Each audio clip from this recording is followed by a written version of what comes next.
Welcome back to the Heads Project, guys. I'm John Rodalaza, and I'm about to talk about Episode 5, the penultimate episode of The Falcon and the Winter Soldier. Spoilers for this episode. If you have not seen it, go check it out and then come back, because we're about to talk about the nitty-gritty spoilers. The opening of this episode picks up right where the last one left off. We see John Walker running away from the scene of his crime. He runs into a warehouse, and he's like having flashes of Lamar, and while he feels the guilt from his death, he's not exactly grasping like the full gravity of his actions. When Sam and Bucky come into the warehouse to confront Walker, they know what they have to do, and they know what's going to happen regardless. The government is going to take that shield from you and take away the Captain America mantle from you. So we might as well just take the shield now since we're here. And then a big fight breaks out, of course, and it's a really great action, although my favorite part of this whole scene wasn't the action, although I really did love it. It was the music that elevated all the fighting in this scene, and you gotta give props to Henry Jackman. He composed The Winter Soldier and Civil War, in which you do hear tracks from both of those films kind of creep their way into the show, and I really do appreciate that. It really does serve a purpose to create parallels between character development and their motivations and where they are currently in their lives as we see them in this episode or in the movies from before. Just really interesting parallels, and I do appreciate that stuff in the Marvel films. Later on, we see John Walker in front of the US government as they're stripping away the Captain America title from him. And you could see it does hit Walker kind of hard. He's going a little insane, let's just say that, because he tells the main guy at the table,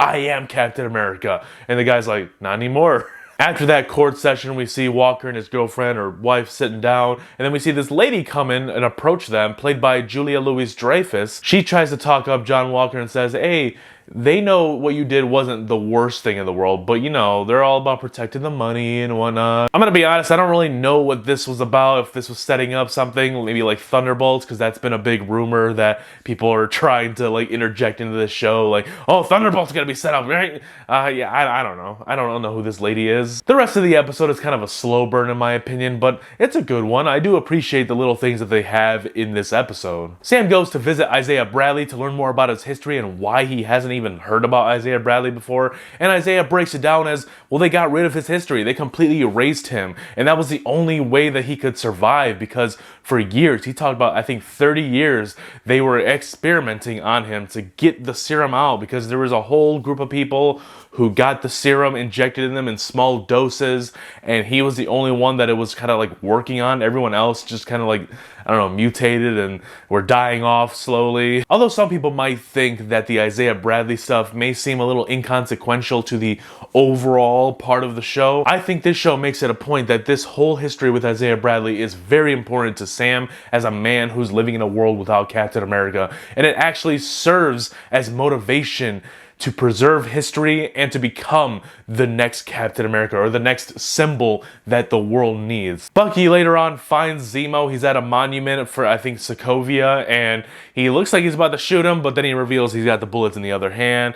He lets the Wakandan ladies, the Dora Milaje, take him and arrest him, bring him to the raft or whatever. So justice is served there, I guess, and we're probably not going to see Zemo for a while. Sam goes to visit his family, you know, to help them out with their struggles and whatnot. It brings the show way back down to earth, and I don't have an issue with that. It's just not what I expected this show to be doing in its penultimate episode, for a large portion of it too. Sam and Bucky have a heart-to-heart about the shield, what it means to them, and what they really should be doing to better themselves, because they've been relying on this force of Steve Rogers' Captain America that no longer exists because he's not with them anymore. So they have to move on. They have to grow and develop as people of their own. And I thought that was really cool for these two to be coexisting with each other and come up with this solution, because before they couldn't coexist with each other without a Steve Rogers to help them out. And then this episode ends with a montage of Sam training really hard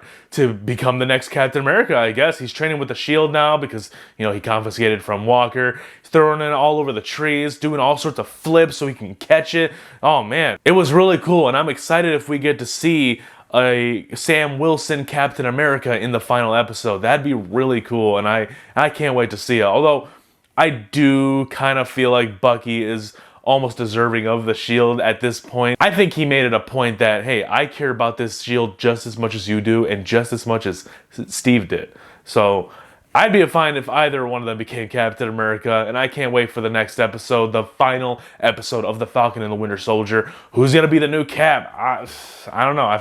I feel like Sam will make a really great Cap. There was a post-credits scene at the end of this episode. We actually saw John Walker inside this warehouse. He was welding something, and then it's revealed that he's welding a new shield? I don't know what he's building it out of, but I definitely don't think it's vibranium, and I definitely don't think it's going to be as strong as a vibranium shield would be. Guys, let me know down below, what did you think of this episode of The Falcon and the Winter Soldier? Are you liking the show? It's almost over, so I really hope you are. I think it's really good. It's starting to go a little too slow, especially when we're reaching the end of the show. I feel like it's just a little too slow at this point. This episode felt like the first one to me. It kind of felt like it was action-packed in the beginning, and then it just got real slow as we went along. But it was all stuff that's very interesting to me. I do like everything that's in this show so far, and I just hope that we get some gears turning and we get some development in the plot in the last episode. But anyways, leave a like, subscribe to the channel if you're new, and be sure to stick around, guys, because I'm covering the last episode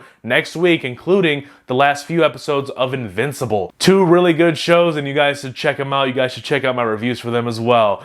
Be sure to stick around, guys, because there's always more to come.